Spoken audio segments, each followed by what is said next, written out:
તડકો the essential ગર્વથી made in Bharat brand ભારતીય સંસ્કૃતિ અને હસ્તકલા પ્રત્યેના પોતાના સમર્પણને આગળ વધારતા અમદાવાદમાં ક્રાફ્ટ મ્યુઝિયમ અને લર્નિંગ ઇન્સ્ટિટ્યૂટનું ભવ્ય ઉદ્ઘાટન કર્યું છે. આ પહેલ દ્વારા બ્રાન્ડે ભારતની સમૃદ્ધ ટેક્સટાઇલ પરંપરાનું સંરક્ષણ અને પેઢી દર પેઢી ચાલતી આવી રહેલી કારીગરોની કળાને યોગ્ય માન મર્યાદા અપાવવાનો સંકલ્પ વ્યક્ત કર્યો.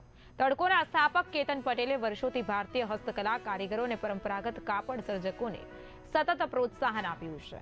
આ કાર્યક્રમમાં ઉપસ્થિતોને સંબોધતા તેમણે જણાવ્યું કે આંતરરાષ્ટ્રીય બજારમાં ભારતીય ટેક્સટાઇલને પ્રીમિયમ કિંમતે માન્યતા મળે છે, જ્યારે ભારતમાં ધીમે ધીમે લોકો પશ્ચિમી ફેશન તરફ વળી રહ્યા છે અને પોતાની પરંપરાગત વસ્ત્ર સંસ્કૃતિને અવગણતા જઈ રહ્યા છે.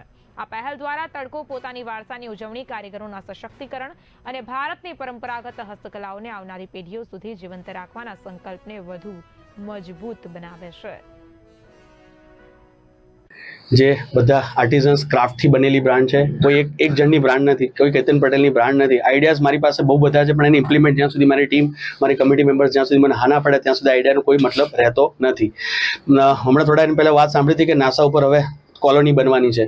તો કાલે જ મેં મારા નમનભાઈ કારીગર છે, અમારા જે માસ્ટર્સ, એમને કીધું તો મને કે કંઈ વાંધો, આપણે ત્યાં માટે કપડાં બનાવવા માટે રેડી છે. મોટી કુર્તી જે અમે લોકોએ અત્યારે બનાવી છે અને બહુ બધા મીડિયા પ્લેટફોર્મ્સ પર, ઇન્ડિયા બુક ઓફ રેકોર્ડ્સ છે, લિમ્કા બુક ઓફ રેકોર્ડ્સ છે, ગિનિસ બુક ઓફ વર્લ્ડ રેકોર્ડ્સમાં આ પેજને અને આ કુર્તીઝને નાખી દીધી છે.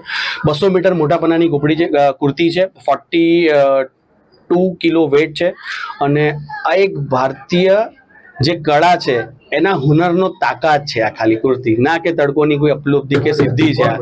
માટે ક્રિટિસાઇઝ કે કોઈ વર્ડ્સ આમાં ક્યાંય છે નહીં. ફરીથી એક વાત કહું છું કે એઆઈ કદાચ હું ઉપયોગ કરું ને તો આ એઆઈ કુર્તીને, મારી કુર્તીને અહીંથી લઈને અને હવામાં કદાચ ફોટો લટકાઈ શકે, પણ બનાવવા માટે તો અમારા નમનભાઈ અશોકભાઈની જ જરૂર પડે. ટાઈમ આમાં પાછળ, આની પાછળ બધું 10 દિવસની મહેનત, 250 કલાકની અવિરત મહેનત, 5-6 કુશળ દરજીઓ તળે 148 મીટર મોટો પનો, 27 મીટર કાપડમાં પેન્ટ વપરાયું છે. અંદર બહારથી કુર્તી ગમે ત્યાંથી કોઈ પણ જગ્યાથી પ્લેટફોર્મમાંથી આ કુર્તી માટે, એવોર્ડ માટે આવશે તો જે કુર્તી એવી છે કે આને તમે વેર કરી શકો, અંદર બહાર ઇન્ટરલોકથી માંડીને કમ્પ્લીટ. અને આ કુર્તીને બનાવવા માટે કદાચ આટલું મોટું 18 ફૂટથી મોટું તો કોઈ મશીન મીટર કપડું ટેબલ તો આવતું નથી. એટલે અમારા નમનભાઈ છે, એમણે સોસાયટીમાં કચરા પોતા વાળીને નીચે 5 વખત પગ ના બગડે, હાથ ના બગડે, કપડું નીચે પાથરીને કટર મશીન નીચે લઈને કટિંગ કરીને અને આ કુર્તીનું મેકિંગ કર્યું, રાત દિવસ જાગીને. અને માટે કે નમનભાઈ અશોકભાઈ એવા વ્યક્તિ છે કે હું તો કદાચ એમના વિશે જેટલું કહું એટલું છે. એ નસીબદાર નથી, હું નસીબદાર છું. એ મને મળ્યા છે કે એનાથી આ બ્રાન્ડ ચાલે છે.